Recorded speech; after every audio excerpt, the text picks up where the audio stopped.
Hi, I'm Ligong from CMU. I'm presenting our work, learning generative models of tissue organization with supervised GANs.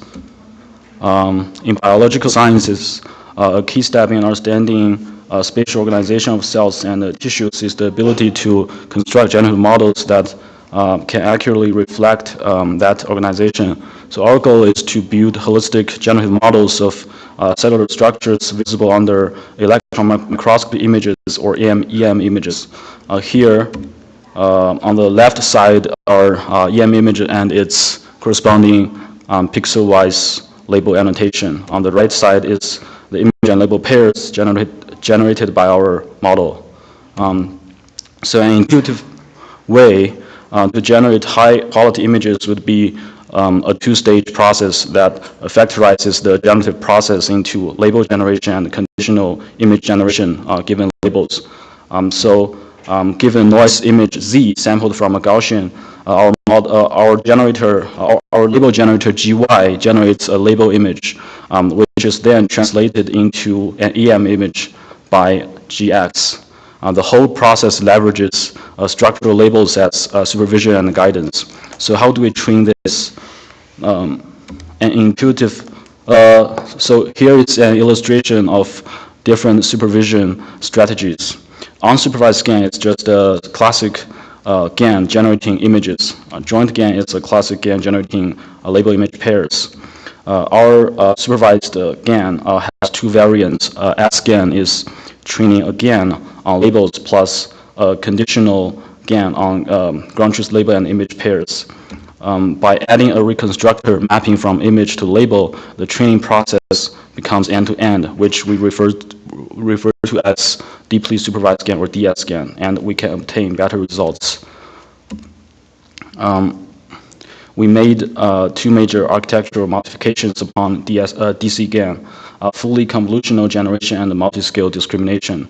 We resize the noise vector in DC GAN into a noise image, which makes the generator fully convolutional. At test time, we can scale up the noise image and the model outputs arbitrarily large images correspondingly. Multi-scale discriminator is implemented by downsizing input image at different scales and then feed them into discriminators. And finally combine the results. Here are results for S-GAN. We show both generated label and images. On the lower left side are samples generated by joint GAN. We can see the labels are good, but the images are blurry. Unsupervised GAN is able to produce pixel level details locally, but fails to capture structures globally.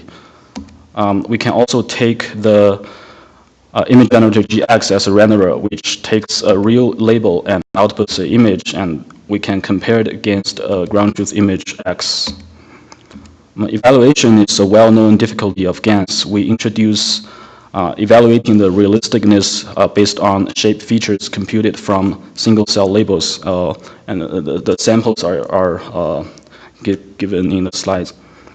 Then we train a real fake SVM classifier on the features, and the realisticness is defined by the portion of synthesized cells being classified as real ones. Higher is better.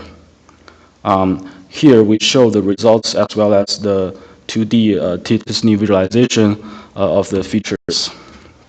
Okay, finally, we estimate the diverseness of generated samples via birthday paradox and plot the minimum pairwise distances over different patch sizes, as well as the most similar pairs found in the largest batch.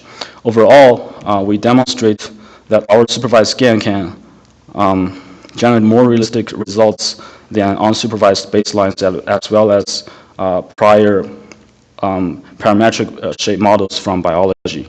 Welcome to check our code and data and our proposed session. Thanks.